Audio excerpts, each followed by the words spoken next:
You're listening to Pop This, the podcast where two women talk about everything pop culture. Here are your hosts, Lisa Christiansen and Andrea Warner.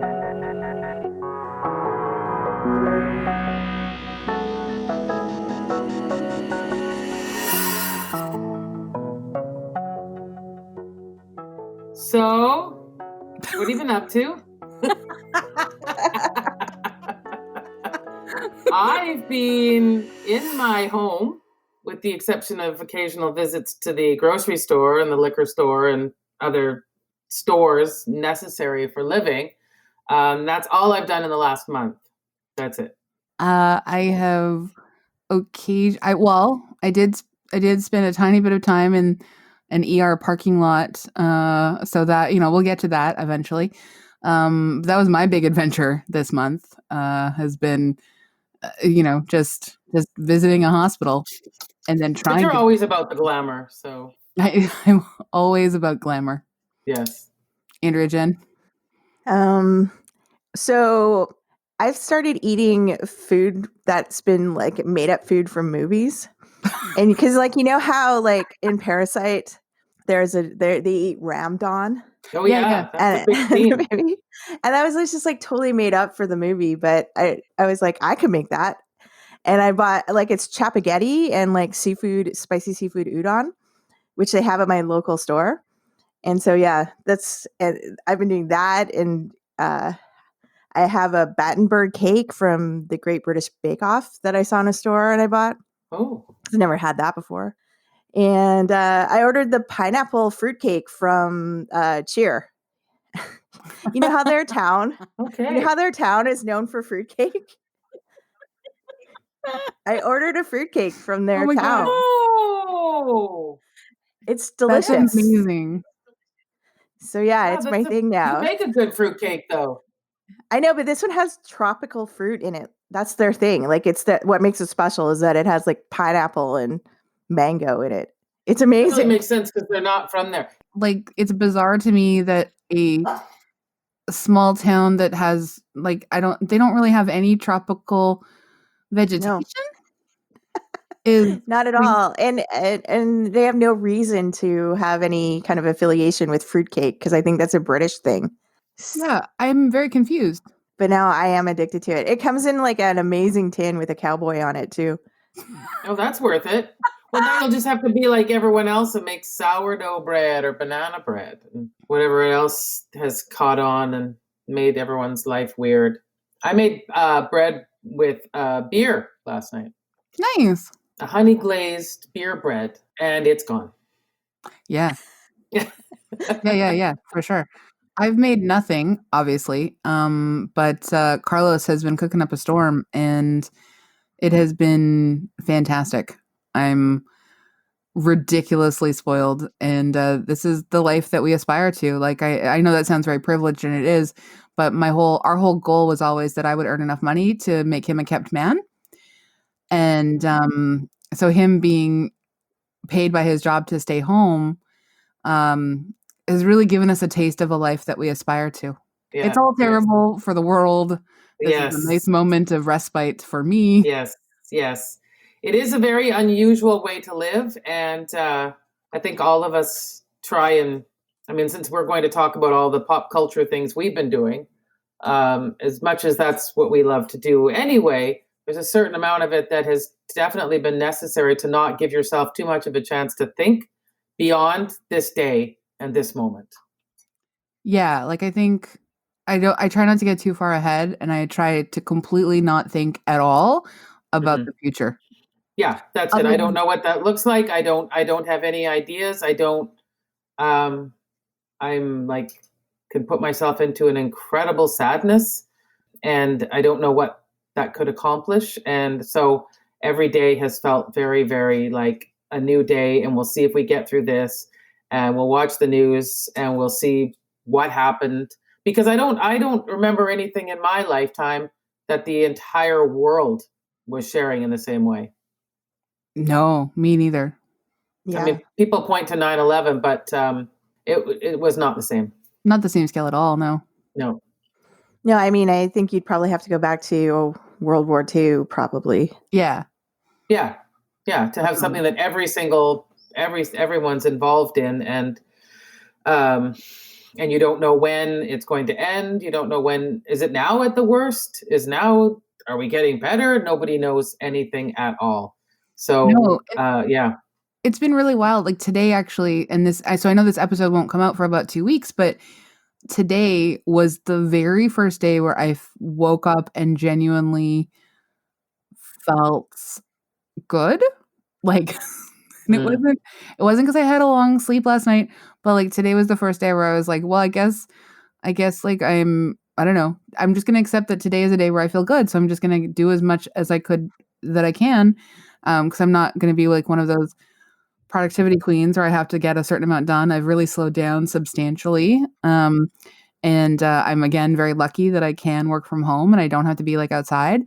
And so today was like, so this morning I like woke up and I found I found a fun beginner low impact aerobics workout on YouTube that I did, because also I decided that I would only do workout videos where fat people were included. And so this one was really great.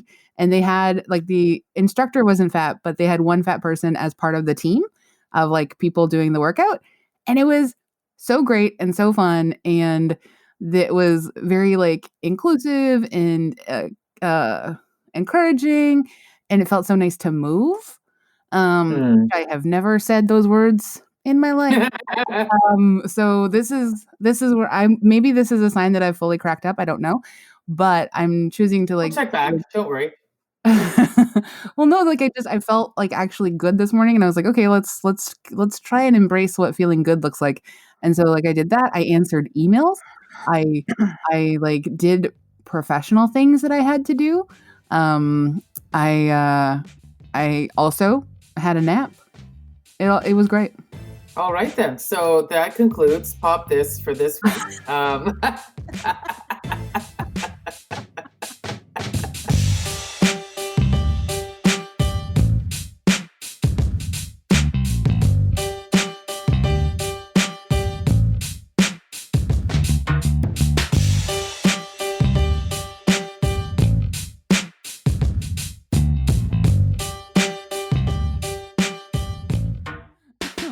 Oh, if anyone's looking for the video, it's by The Body Project.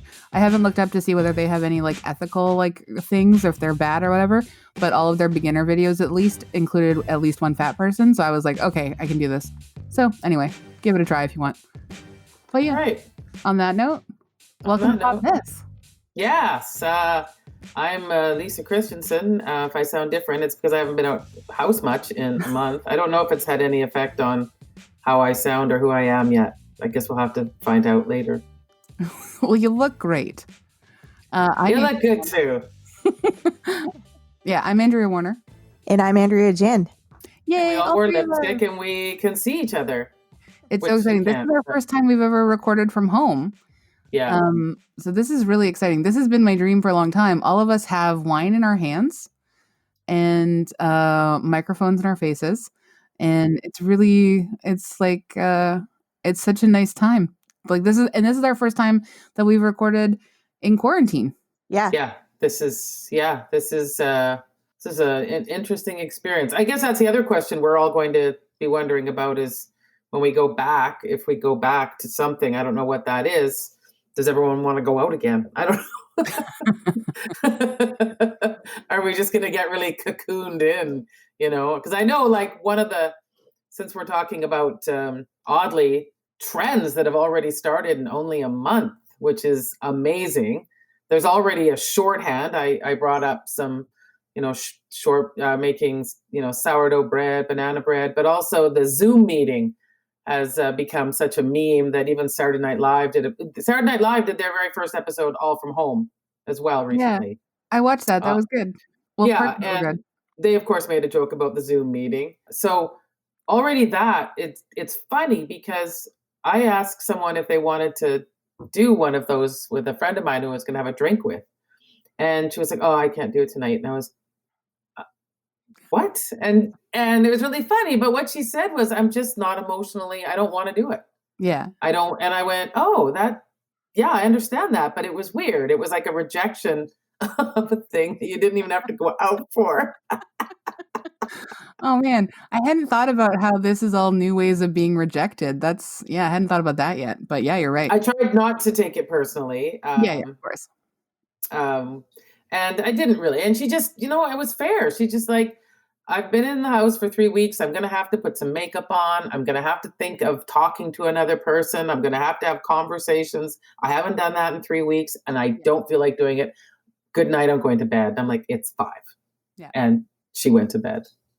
Yeah, that's really fair. I mean, like, I think like that's the other thing that is sort of really eye-opening is, I mean, ideally, I obviously I say this with a grain of salt, but like, I hope people are being like more gentle with each other, which is, and people are deciding to like their own capacity, what they can and can't do.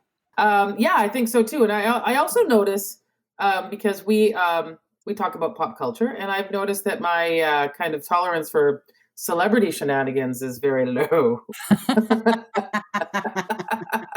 I did see the tweet that is staying with me quite well. It resonates for me every day. It said, what we're witnessing right now is celebrities without their handlers, and they're all turning into Jenna Maroney. That's perfect. Yeah. Yeah. So I find it offensive at the moment that celebrities are getting together for challenges of, you give me some money and then we'll give you a golf game or something. This is like athletes and actors and stuff have been challenged this way. And are you aware of the fact that the entire world is not making any money right now? This is an opportunity to ask for fundraising. Like, no, this is just the time where you go, I made this donation. Yeah, like I hope people are donating their butts off. Like, just anybody who has like $1 million, I hope they give away like 1/10 of it at least. Well, I mean, we're all being asked to make sure. I mean, Andrea, you ordering that cake. I mean, that's something that we're all conscious of, is trying to keep our local businesses going, and making sure we're doing things to keep our communities alive. I'm not going to donate some money so I can play a round of golf with Peyton Manning. Okay, that's not happening. Is the donated money hopefully going to charity? Yes, but okay, I know. No, I know. I get it. Yes, yeah. But so could his, and I know he'll probably say I did give some, and I'll just be like, that's okay, that's great, that's where we end it. Yeah, like it's I understand like the fundraising stuff, like to a certain extent, but I want to hear about all of the money that millionaires and billionaires are giving away. Well, when you fundraise, you assume that we're not all in the exact same situation. So if New Orleans has a storm, asking me in Vancouver for some of my money makes sense because I'm not in New Orleans. Yeah. We're all in this whole thing. Well, and I also really hope that like, well, I hope. I mean, I know that this in particular has exposed like real gaps in like our social welfare systems, and that those will be addressed via our political establishments. That'd be great. Yeah, we'll have to see. I mean, that's another holding pattern we're all in, isn't it? It's cool to vote. That's what I'm going to say. Wow. That's nice. Rock the vote with Andrea Warner. Honestly, I would love to host that. That'd be great. I have always thought I could definitely be one of those people who drives folks to the polls. Anyway, yeah. But it's also because partly as part of my pop culture consumption, which obviously is what this podcast is really about, I've been watching The Good Fight for the first time. Me too. Yeah, I had never watched it before, you guys. I did watch The Good Wife. Like, I think I was lucky enough to watch The Good Wife and catch up just in time for the big season 5 thing. Are we not wanting to spoil? Well, I mean, I think we can. So we'll just spoiler alert. Will Gardner dies in season 5. Okay. And so I was lucky enough to catch up while that was like actually happening at the time. And then when The Good Wife ended, I didn't watch The Good Fight for some reason. I don't really know why. And so now I've had like 3 seasons to pick up on, and the 4th season is just starting now. And so we're in the middle of season 3 as of this moment. And it's a wild, weird little show. I was not prepared for how wild and weird it is, but I'm really enjoying it. Yeah. Yeah, no, I enjoyed it too. I was really surprised at how closely they mirror the politics and what's going on in the United States currently.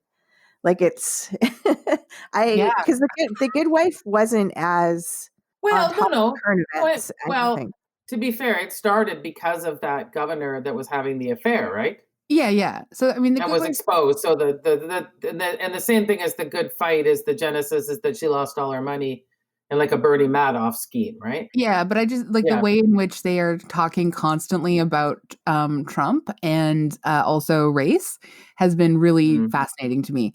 Like, I mean, I know that we don't live in a fascist society because otherwise that show could not exist. But I wonder if it's partly, I wonder if it skates under the radar because it's online and he doesn't respect anything that doesn't have like a Nielsen rating. So he just doesn't watch it because the way that he goes after so many other things, I'm just like, how has he never come after the good fight? And I think it's because he doesn't care. I don't know if he watches a lot of like, TV, Well, but the thing is, he like goes after SNL all sitcoms the and time. dramedies and But he goes after SNL all the time and like so many other things. I feel like he yeah, doesn't know that the good fight exists. right. And you're also saying that he comes up and that's why he would probably be more likely to watch it. Well, but the good fight, I mean, my God, like all of season 3 has been very much so far just where are you at in both your viewings? Are you guys all caught up? Only halfway through season 1. No. I'm halfway through season 2. Oh my God. Well, then you guys got some distance to yeah. Okay. Keep watching because it's both it's like it's a little bit ridiculous and stupid sometimes, but other times it hits so close to home that I'm just like, oh, I feel like I just watched a news program. And in fact, Carlos had to say to me the other day because I referenced something that I had learned from the show, and he was like, it's not a documentary. And I was like, I know. Stop it.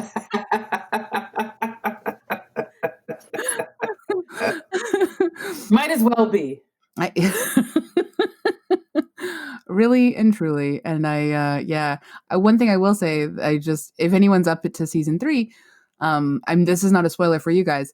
I just wish that they would be able to deal with white fragility in a way that doesn't put the onus on the Black actors who are part of the show. So the Kings still have some weird stuff around race that they haven't quite. I know that they're trying, but they need more writers of color in their writers' room. Anyway, that's my one request. What are you guys watching? What are you guys watching? I was gonna say, like, why do you think a show like The Good Fight is something that's easy to watch in these times and kind of comforting and kind of something we want to consume? Because I've had a hard time actually finding things like it's. Oh yeah. Well, that's why I've been watching a lot of Parks and Rec. Yeah. Yeah, I wouldn't say The Good Fight is comforting to me. Like I can only watch a few episodes at a time. My comfort watching is I have on a constant cycle that I go through all the time. Parks and Rec, Community, and Happy Endings. That's my comfort trifecta.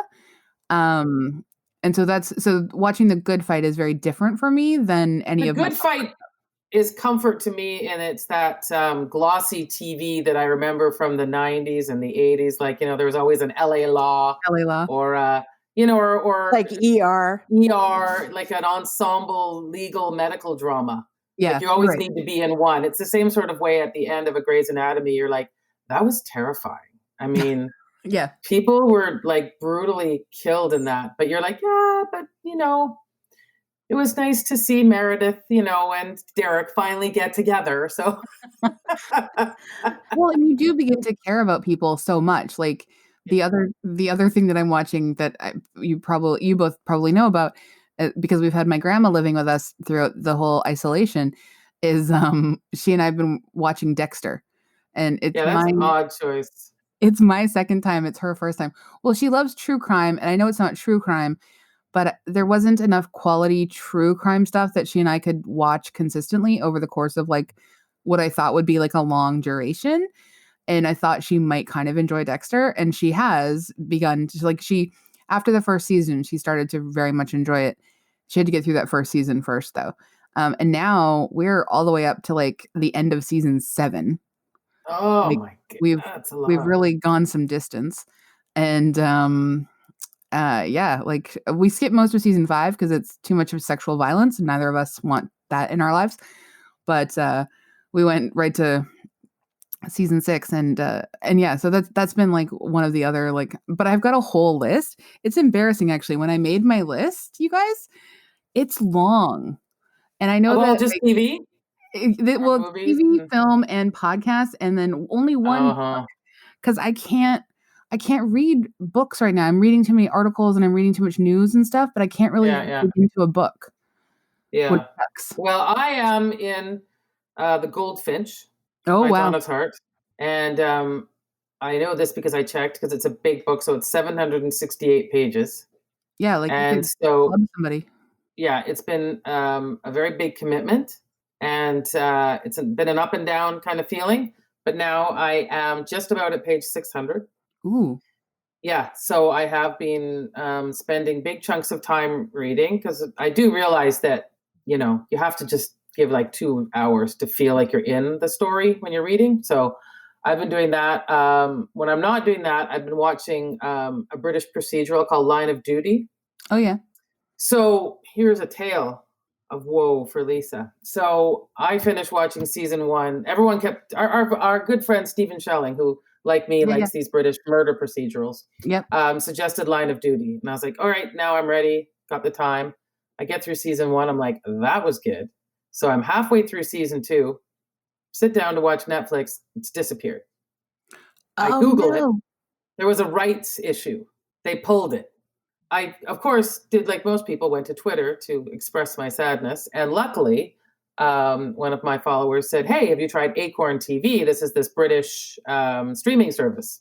So I signed up for that. And so there's a little bit of overlap into some of the, like into Netflix with the Shetland and some of the others. But so now I've gone through 3 seasons of Line of Duty, which to anyone who hasn't watched it is there's an organization, this department of the British Police Department that monitors irregularities in the police forces. I guess everyone has, like all kinds of police forces have that. So they're investigating other police officers for wrongdoing. And there's some big stuff going on.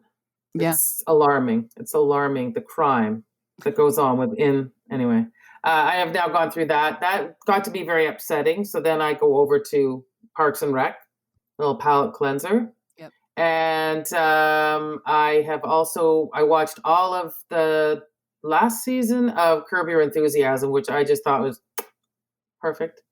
Speaking of politics, actually, speaking of Trump politics, Trump tweeted out a scene from Curb Your Enthusiasm. Oh yeah, because he thought it was like complimentary to him, but it was actually like negative, right? Yes, Yeah. that is correct. Yes, Larry David realizes that to offend friends in LA, he wears a MAGA hat. And then they won't meet him for coffee and they won't do anything with him. Then he doesn't have to go outside. Yeah. He actually did make that quarantine message. Did you see it? His little video? No. He did do a video where he was just like, people, I've been telling you for years, there's nothing good out there. Just stay home. Oh boy. So yeah, I highly recommend season 10 because for some reason, back to our comfort conversation, there was something very comforting about Larry David's hatred of humans. We can't see them right now. He creates he's so mad at a coffee shop, he opens one next door just for spite. And I don't know that I should be wanting to be a better person right now, right? Well, I mean, yes and no. You got to cope how you got to cope. Like maybe this is cathartic because you are sort of like in the thick of being a better person. Thank you. That's exactly what it is. Yeah. I don't want to be like him, so I have to like watch it. Anyway, that's been keeping me very busy, dedicating my time to the Curb Your Enthusiasm season 10. And as luck would have it, the Real Housewives of New York and Beverly Hills seasons are running simultaneous. Oh, lucky you. So how is the Housewives working in this age of social distancing?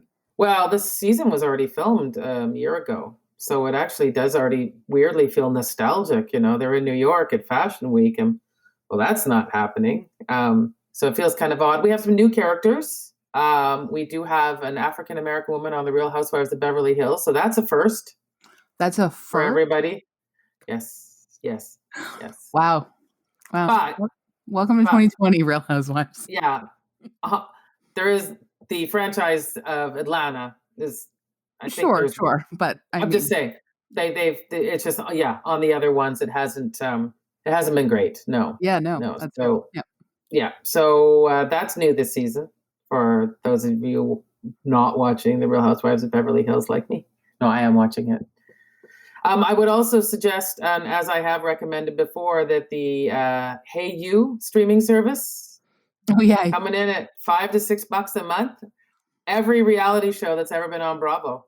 And I'm talking like all of the smaller Kardashian offshoots.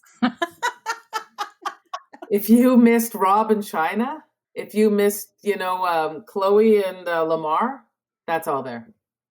Wow. AD, what are you watching? Well, I don't know if either of you remember Carnival, the HBO series. Oh, I never watched it. I think it's from 2010 or 20, like it's a long time ago. And I rewatched the whole thing. It shocks me that Andrea Warner has not seen the series because it's all about like mysticism and tarot cards and traveling carnival. It has all my hot points. I know. And it happens it's set during the Great Depression. So, I mean, maybe it's not the most uplifting thing to watch at this time, but it's a completely different world. So you can feel like transported somewhere when you're watching episodes.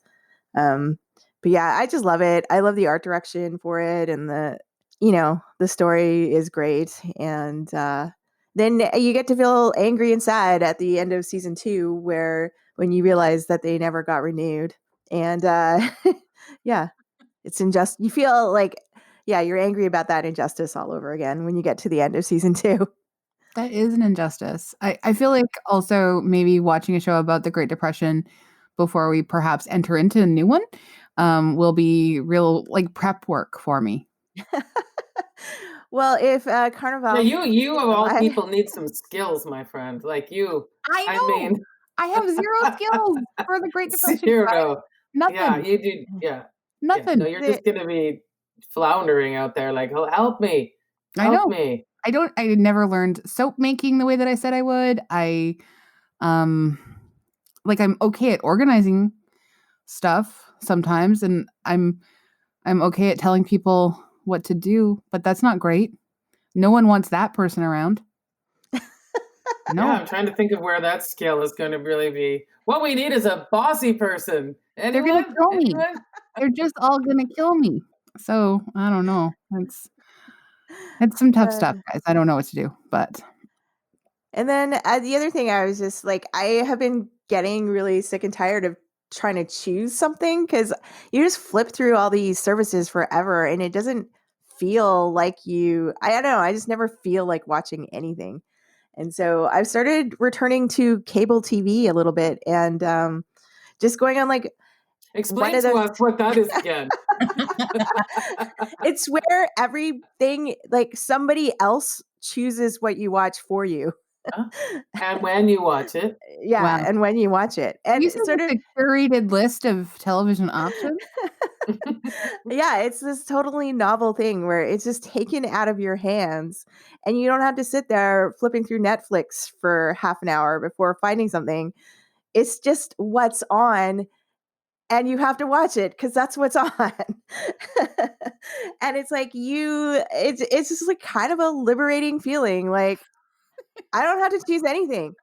The only thing on right now is like this Karate Kid marathon. So that's what I'm watching. That makes sense. Well, there you go. That makes sense. Yeah. Let me just By the way, oh yeah. Karate Kid 1 still holds up. Karate Kid 2 and Karate Kid 3 are not great. Well, they were never great, but they're still not great. Has anyone compared them to the Rocky franchise? Like Andrea Gin has. So well, Andrea Gin.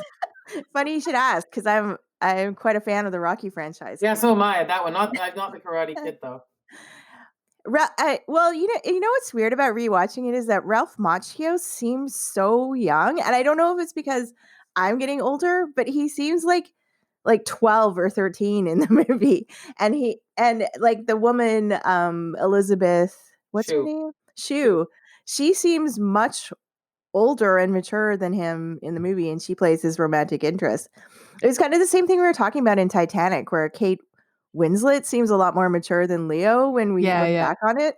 It's the same thing with Ralph Macchio and Elizabeth Shue. Like, it seems like he just seems like a child in this movie. And she's definitely a teenager.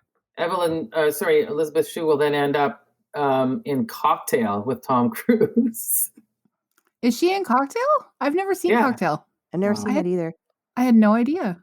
I know her from Adventures in Babysitting, which I loved when I was. Which is a great movie. Mm-hmm. I loved it so much. I think it holds up. Yeah, we should rewatch that. Yes. Yeah, we should. We totally should. Yeah. We should just do Elizabeth Shue marathon because. And then end with Leaving Las Vegas. I've never. She did another one though that was really good called Hamlet. Or the one with what's his name? English actor Steve Coogan. Oh yeah. Oh yeah. Right? I watched that. Yeah, you're right. Yeah. I remember that. She's playing Elizabeth Shue though in it. Yeah. No, I remember that. And that movie's a little bit older, right? Like I don't. Yeah. And then we can watch Andrew Shue in Melrose Place. Oh God. You know what? This is, maybe you guys might not think it's comparable, but I do. I also, in the early part of our quarantine, watched all of the Fast and the Furious films. And that was, what a ride, guys. Ha ha ha, pun intended.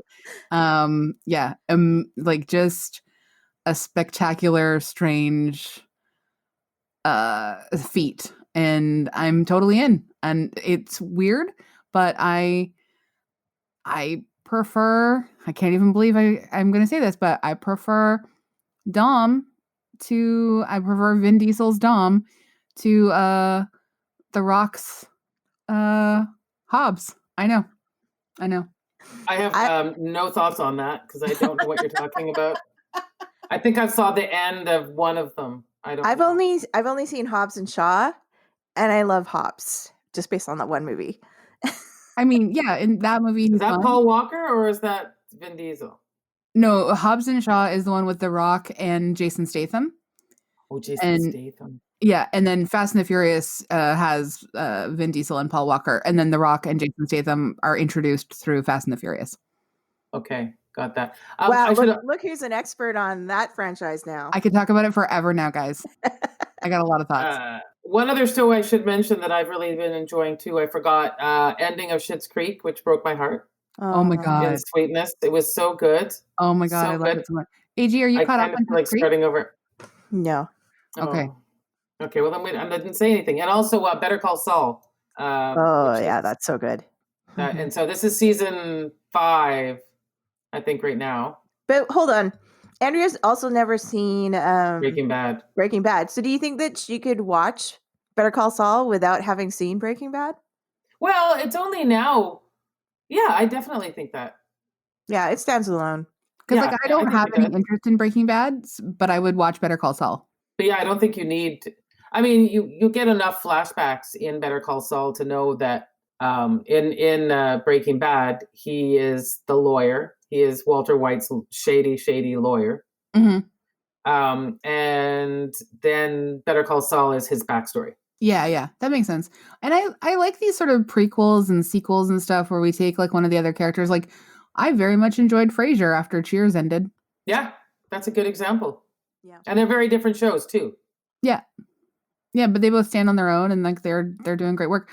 You remember how I mentioned online, so I don't know if obviously I haven't mentioned it here because we pre-recorded like 6 weeks worth of episodes because I was supposed to be on vacation in a way and a bunch of places that, obviously that never happened. But the CTV app has all of these old shows. So I like Instagrammed about Designing Women, and I've been watching the first season, and some of the first episodes are like wildly relatable to this day. I'm just gonna give you a heads up that like, oh boy, that's That is content that is still accurate in the moment. But also they have like old episodes, like they have old shows like 227 and there's so many old shows, and it's super cool and weird that the CTV app just has this like random cross section of like all like 7 seasons of like Who's the Boss, and anyway, I loved 227 as well, so I'm going to dive into that pretty What's soon. 227? 227 stars Jack A, and also Regina King as a child, and Marla Gibbs is on it, and it was about like a bunch of people who live in a beautiful brownstone in Harlem, and it was like, I think it's from the 80s, maybe the early 90s. Anyway, it was a great show, and I loved it so much. Oh, okay, that sounds amazing. I know that a couple of weeks ago, it was the 30th anniversary of Twin Peaks, its very first episode. Oh, yeah. And there was a streaming service you could watch it with the original commercials. Wow. That's awesome. Which for some reason got people super, super excited. So, I mean, it's funny that you're saying, like, wouldn't it be kind of fun to watch Who's the Boss with those commercials? Honestly, it's weird, but like those commercials really do. I mean, I guess it's just because like they're so much a part of like our past, and they're so specific and take us back to such a time. But like I was telling you guys, I think a little bit about this like a long time ago, even just watching like on YouTube, there's like a bunch of old, the theme songs for old television shows with the opening credits from like all the decades from like the 60s through the like 2000s. And they have a bunch of channels also with all the old commercials from those things as well.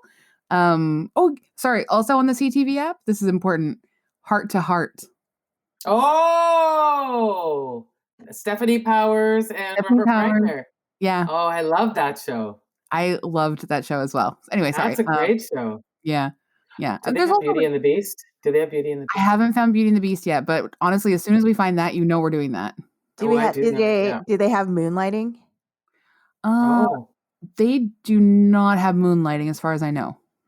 I used to love that show when I was a kid. Yeah, that's a good one. Yeah, I could try and find, I can, well, there's a service where you can type it in. Carlos uses it all the time because whenever we're about to watch something, he's like, can you give me a couple weeks heads up so that I can figure out whether or not you guys can watch it? And I never do. I always forget. And you can type it into like the search engine and it'll tell you where it's streaming for free. Ah, okay. Yeah, let's get a list going then. Yeah. No, I'm excited. I also have been watching like new shows as well. Like, so Devs is really weird. If anyone's been watching that, it's like a sci-fi, it's a sci-fi show, like, that is an 8-part miniseries, and I think it's through the HBO Crave app. And Insecure is back, which I'm really yes, I watched the first episode of season 4 the other day. Yeah. Oh my God, so good. And you mentioned Run, Lisa. I really like Run. I really liked it too. So I look forward to doing a future episode about that. Top Chef is back, which I'm happy about, because it's like an all-star season, so we can see some of like our old favorites. And that's like one of the only reality shows I watch, so I have such like affection for it. And oh God, there's something. Oh, Westworld's back, but I'm kind of. Do you guys watch Westworld? I watched a bit of it, but no. I've stuck with it for a long time, but I kind of am hating it a lot. Like it's just this is going to be it's just too in love with it's thinking it's very smart. And it's not James really. Marsden still on? No, he's not. He's gone. Oh, well, I'm out then. I know.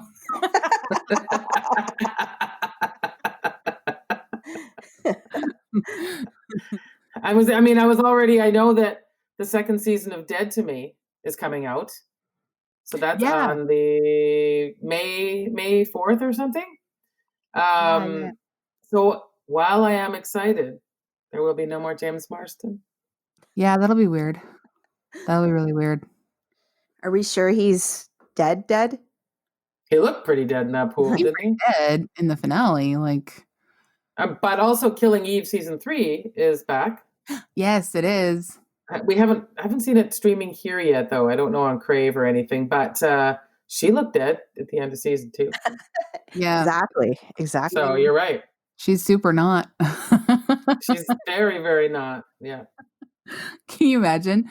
They like literally kill Eve and then it turns into a weird ghost show where it's like touched by an angel, but it's just Eve haunting Villanelle. Well, Well, yeah. that's one of my favorite running jokes on Schitt's Creek is Moira talking about all the ways she was killed off on her soap opera. Oh my God, that was so funny. Did you, when they were on Watch What Happens Live, Andy Cohen's talk show? I never saw them on it. Oh, the whole cast were on it. So they always have usually drag queens bartending or some other cute guy. And anyway, they were in Moira outfits. So one was just in a very exciting black and white, and the other one was dressed as the doctor from the Crow movie. So with the crow hair and the beak and the lab coat. Oh my God, amazing. What is it? The crows have eyes? Or what is that? What is the crows? Yeah, the crows have eyes. 3. 2? 3. Yeah. I feel like the number part of that really kills it. It's like extra awesome. Like it just, I know that you're not caught up fully, AG, but did you watch like the documentary? No. Oh, okay. Man, the show killed me, but the documentary made me cry a lot. Oh yeah. Yeah. Was that what they released on the final episode? Yeah. Okay. No, I still have to watch that. Which was very saucy, that final episode, hey?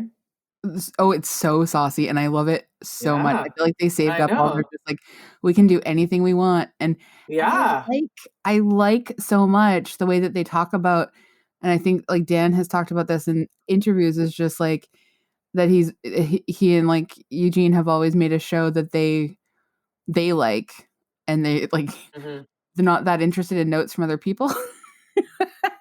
Yeah. I know when I was listening to Keep It, and they were talking to Annie, I can't remember her last name. Annie Murphy. Yeah, Annie Murphy, right, who plays Alexis. And they were saying, like, in LA, if you go to a party, it's the show that's just always sitting on in the background. Like there's a TV on and that's on. And I did see like a little video online of something, and there was Schitt's Creek in the background. And I was like, wow, that is entirely true. That's well, awesome. I mean, just back to Andrea's point about when you're talking about how they wrote the show, but it's like it blew up after like they had basically taped 5 seasons. Like most of the show happened before it blew up. And so I read stuff where like they talk about how they were able to just write a show for themselves, and they didn't have to worry about this huge fan base and having to please a fan base. And so it is it's quite an interesting model like of success for a show to basically be over by the time it's like exploded in popularity. Yeah, I guess that's the whole thing with streaming, though. It does kind of change the natural order of things that we're used to. Well, and I feel like also like, I think Schitt's Creek, when you go back and rewatch it, it is funny from the get-go, but it really doesn't hit its stride until season 2, right? And so it's a little bit like the Parks and Rec. It's funny in season 1, but it's not brilliant until mid-season 2. And I feel like that's sort of a similar model for Schitt's Creek. And cable shows don't really get a chance to do that, but streaming shows now do. And particularly one that, and I hate to say this, but I think like the expectation so far has been very much that like, even with great successes, like Schitt's Creek is the major transformation for Canadian television, having incredible success in the US. And like no longer people saying things like, oh, well, it's made in Canada. Like this is the show that sort of transcends that, even, and not because like made in Canada is a bad thing, but it has been a bit of an indicator of quality in the past, and that's no longer the case, which is pretty wonderful. Well, and it's interesting too as a Canadian watching it, because it is set in Canada. It is Canadian cities named. It's Canadian. It feels Canadian. Yeah, but it doesn't. It feels Canadian, but it doesn't it's not sort of stuck with the stigma that has previously No. been attached to like made in Canada, you know? Like No. not I that just feel like it feels like a Canadian show. It feels like some show that I was used to watching. Did you start watching it right away when it first came out? I watched the first bit and I just didn't stay with it. And then I came back and then I got very into it in the last couple of years. Yeah, like I think there is some way that like Canadians kind of just missed it for the first few seasons because they're just like, oh, it's a Canadian show. It's a Canadian sitcom. I'm not going to be that blown away by it. Well, for me, a lot of times what a show needs to do is, we were talking about that before, like with The Good Fight. If I know that I'm not going to be able to get into it right away, I'll wait for a few seasons to end up on streaming, because otherwise I don't catch up. Just once a week, and maybe I don't get that channel. And I mean, obviously I got CBC, but I just didn't get into the show until it started streaming on Netflix. Yeah. Then I had the whole thing there. And I think I will own up to being, I think I was just kind of snobby.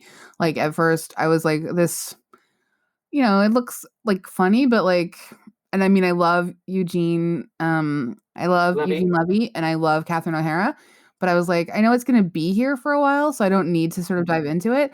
I can let it sit for a couple of years and I will come to it when I want to come to it. And then suddenly it was like 5 years later and everyone and their goat was telling me, you have to watch this. It's so funny. And I was like, yeah, okay, I'll get to it. And then like, and I also do, so partly it's snobbery, but also partly I do save things until I feel like I need them. And I was so glad that I saved this because I started watching this in December this year, or this like 2019.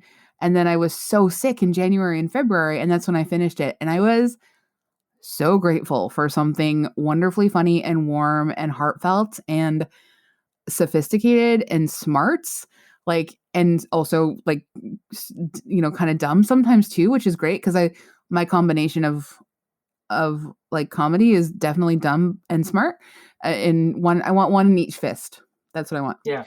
I want a great That's dick very joke, much as well as like a wonderful reference to some kind of like triple layered pop culture, whatever.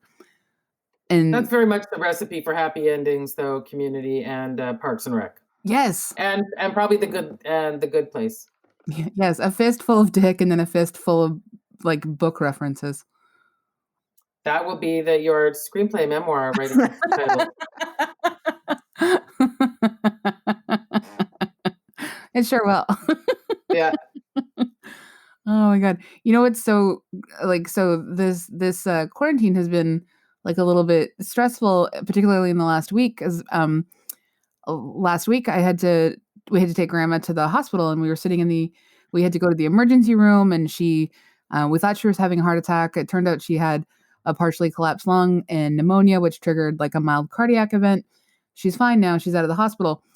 But we had to sit in the parking lot of the ER at Mount St. Joseph's because there's no visitors and you can't go in. And it was so stressful and it was so awful. It was like just a real nightmare to sit in a parking lot. But while your, loved one is inside and you can't access them. And then they had to put her in the COVID wing until they got their test back for like the negative. And that was 2 days of her being in the COVID wing.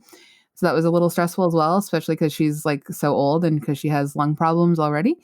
But it was a really wonderful thing to sit in the parking lot and have like all this hospital staff be so wonderful and great and be there for the 7:00 cheer. Oh, wow. And, like I've never, like, I mean, I hear it outside our apartment all the time. And it's great and I love it and stuff. But like to see, it was also a bunch of hospital workers, like who work in like the cafeteria and are part of the cleaning crew and stuff like that. They all came out to cheer for everyone. And it was so nice, you guys. It was just like lovely. And like, I mean, that's one of the other things that I've sort of come to like really appreciate in this weird moment is that like there are a couple people like behaving badly, like, sort of like 1 in 1,000 or whatever. But like most people are trying really hard. And I like that. Yeah, I agree. Can we give a shout out to how cool it is that like the two figures that have kind of emerged as kind of pop culture icons in a way, are Dr. Teresa Tam and Dr. Bonnie Henry. I Like, know. did Dr. you? Bonnie Henry is getting her own Fluvog. Fluvog Yeah. shoes designed for her because she likes Fluvog shoes and wears them sometimes to the daily press conferences. And yeah, I mean, and in a era sometimes where very smart, capable women are not celebrated, it is fantastic to see an incredibly brilliant, capable woman celebrated. Yeah, and I love hearing from Dr. Teresa every day. I love hearing from Dr. Henry, Dr. Teresa Tam, right? Not I shouldn't call her Dr. Teresa. We're on like a first name basis, and I Yeah. just love like hearing her updates and like how She said, I call me love TT, it's fine.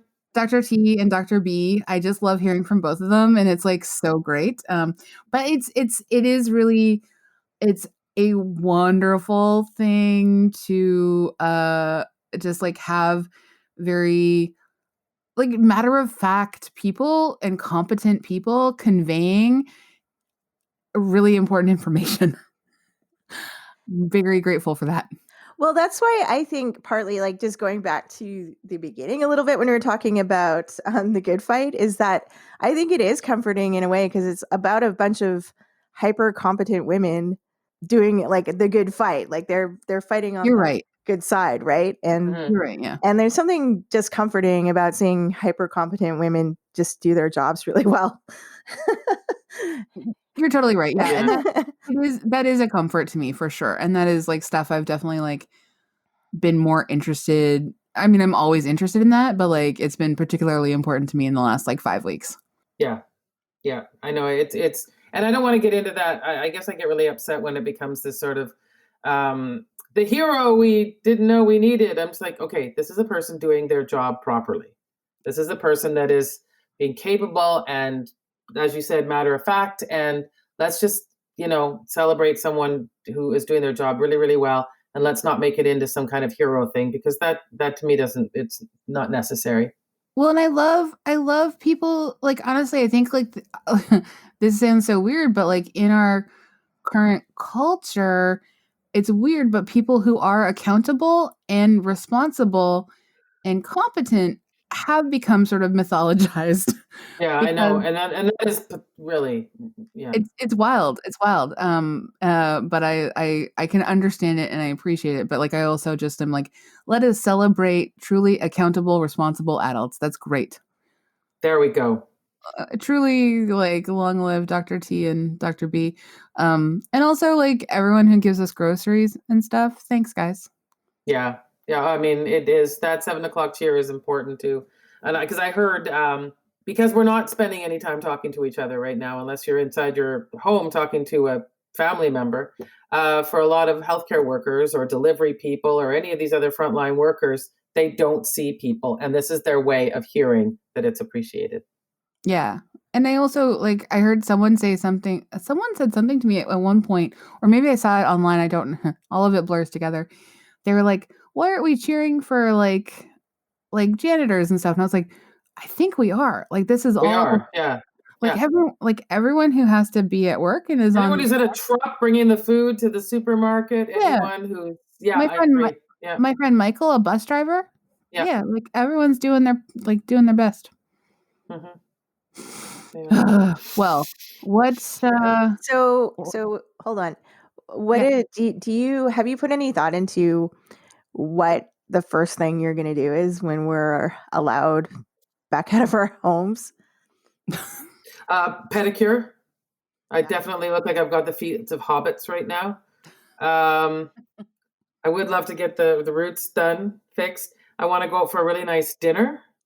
I want to Yes. go to a coffee shop. I want to go and just roam a mall. I love Metrotown. I just want to go walk through the mall slowly, looking in shops, and then hit the food court and buy something nasty and fried. I've literally never heard anyone say they love Metrotown. That's beautiful. I do. Yeah. I'm a hugger. I'd like to hug people again. I want to have like I want to have a party I want to have people on my patio and have us make cocktails for them, and like just like do sort of, I want to go to the theater again. And I don't say that just as a theater critic who's out of work. I say that as someone who really loves theater. I want to go to a concert. I miss concerts. Yeah, I want to go to a concert. Yeah. Mhm. Yeah, like I want to be around people without fear. So that's my goal. Well, that's a long ways off, that part, but I know. the slow ease back into some of the things that we miss, and I Yeah. think it's just going to be a long time. I think so too. AG, what Yeah. about you? Oh, I just want to be able to go to a neighborhood restaurant and, Mhm. like not even, I don't want a fancy dinner or whatever. I just want to go to like a favorite neighborhood restaurant and just casually eat with people around me. And, like I didn't realize it, but I miss restaurants. Yeah. Yeah. Yeah. I do And too. yeah. And just have it, you're right, Andrea, like just having a few people over, having for dinner or whatever. Like Being that'll at be nice work. too. I Yeah, miss being at work. I I miss miss my colleagues. Yeah. my colleagues. I miss the getting up in the morning and heading out the door, and you know, So yeah. also, are all of us wearing pants right now? I mean, technically they are, but they're very stretchy. Yeah, technically I'm also wearing pants, but they are very stretchy. I have no bra on, and I put on a bra once when I left the house, but I haven't worn a bra in 5 weeks. For Nice. some reason, although you can't really be with me, I did shower for you all, and I'm not Oh, going to say that's been maintained very often. Well, I am also wearing stretchy pants. So good for us. Yeah, well done, everybody. yeah, That was more than I expected. and well done, everyone out there, whatever you're getting up to at all. You're a champ. Yeah, These are hard days. I'm also really excited that we're able to record from home and that we're gonna like be doing this weekly, and it's gonna be fun, and we're gonna just do our best. So if there's anything that people are wanting to would like us to sort of talk about or think about covering, like you could email us at popthiscollective@gmail.com. And that would be cool. Or you could like Instagram us. That's fine. You know what? Yeah, we're on Twitter as well. Yeah, Twitter too, Facebook, whatever. You get in touch any way you want. Yeah, we're here for you. And believe me, we will see it very quickly. In fact, we're rating right now, so please send us something new. Words we haven't read before, anything. Yeah, anything. We'll take anything.